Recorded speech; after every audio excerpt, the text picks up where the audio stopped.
Hello and welcome back to my channel. If you are new here, my name is Rachel and I'm a women's body transformation coach. In this video, I'm going to be sharing with you the 2 reasons as to why you have got a bad relationship with the scales. Now, both of these reasons, once I've said them, are probably going to be pretty obvious, and the second reason is probably going to piss you off a little bit. But what can I say? You are on my channel for some honesty, and I'm going to deliver that because I am fed up of seeing so many coaches pussyfoot around the fact that we do need to weigh ourselves. And I don't mean that the scales are the be all and end all. What I mean is we need to actually educate people and show them what the scales really means.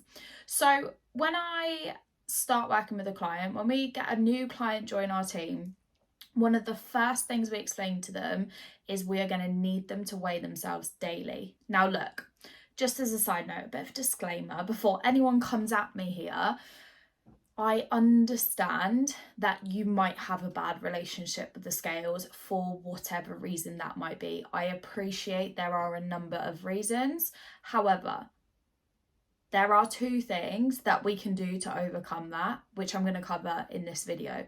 No matter where you are on your journey with your relationship with the scales, I truly believe it is something you can overcome. So, as I said, when a client joins us, we will explain to them that we need them to weigh themselves daily because we need to collect data. Now, as a woman, our delightful bodies will change on a daily basis. We go through our cycle, our hormones change, stress, sleep, the food we eat, you name it. The list goes on. There are loads of things that affect our body on a day-to-day basis. Therefore, if we are just weighing ourselves once per week, how do we know what's going on with our body? How do we actually know whether we're on week 1 of our cycle, then we're on week 2, then we're on week 3 and week 4, and then we're comparing week 1 to week 3? Like, it doesn't make sense to do that. So we need to collect as much data as we possibly can. And that means weighing ourselves every day, first thing in the morning, even if you went out the night before, even if you had a takeaway the night before, because we need to show our clients, we need to educate them and make them aware of what's actually happening with our body. Now, as well as that, as well as collecting as much data as possible, we also need to understand that the number on the scales is not your body fat.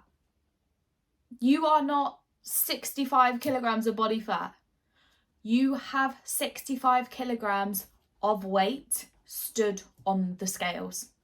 Your weight includes your organs, your blood, your water, your bones. Although on a side note, you're not big bone. They don't actually weigh that much, but still includes it. Everything is included when you weigh yourself on the scales, not just your body fat. So the next time you stand on the scales and get pissed off that the scales have jumped up a little bit, even though you feel like you've done everything you need to do, just stop and ask yourself, okay, does this actually mean I've gained body fat? Or have I maybe drunk some more water the night before? Have I eaten later? Have I got a poorer night's sleep? Am I more stressed? Did I train late last night? There are, honestly, the list goes on. So many factors that will affect it, not just I've put on 0.5 kilograms of body fat, because you probably haven't overnight. It doesn't quite work like that. So education around the scales is so important. And if you've not been taught about this stuff before, and I'm just scratching the surface here with what I'm telling you, but if you have not been taught about this stuff, it is no wonder that you have a bad relationship with the scales. I'm not surprised, right? Because it's so easy to get caught up in the scales moving up and down. And if we don't actually consider the other factors that are affecting it, you're going to get disheartened. I'm not going to stand here and say you're not, but unless you actually know, unless you understand what's going on with your body, you're always going to feel pissed off. You're always going to be annoyed at what they say, and you're going to have a bad relationship with them. Of course you are. Now, point number 2. This is the one that's going to piss you off a little, especially if you can resonate with what I'm about to say. I strongly believe that the majority of women struggle with their relationship with the scales because deep down, they're not doing the work they need to do. They are hoping for a miracle when they stand on the scales in the morning, even though they've eaten like shit for the rest of the week. Even though they've not done their steps. even though they've not hit their targets, they're still expecting the scales to magically change. But what the scales are doing is just holding up a mirror to them and going, don't quite think you've done what you need to do this week. And that's why they get pissed off. And that's why they just go, no, that's it. Scales don't work for me. Scales do work for you, hon. They just show you what you're not seeing yourself.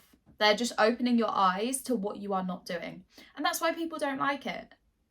And I know that's brutal, but unfortunately, sometimes we've got to say these things for people to realise.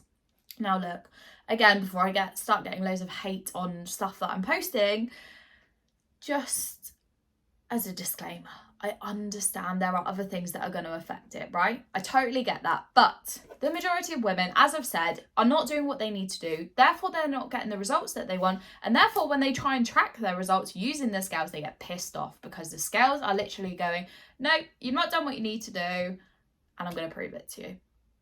So, ladies, the next time you get annoyed about what the scales are saying, the next time you sit there and think, fuck it, I don't want to weigh myself, I don't like the scales, I've got a bad relationship with the scales, ask yourself this. Number one, are you actually educated on what the scales mean and what they are telling you? And number two, are you actually putting in the work? Because the chances are you're probably not. So I hope this video has been helpful. I would love to know what your biggest takeaway is from what I have said. And I'd also love to know what else you would like me to cover on my channel. Please either comment below or send me a message on Instagram at Rachel Solway Level Up. And I look forward to chatting to you on the next video.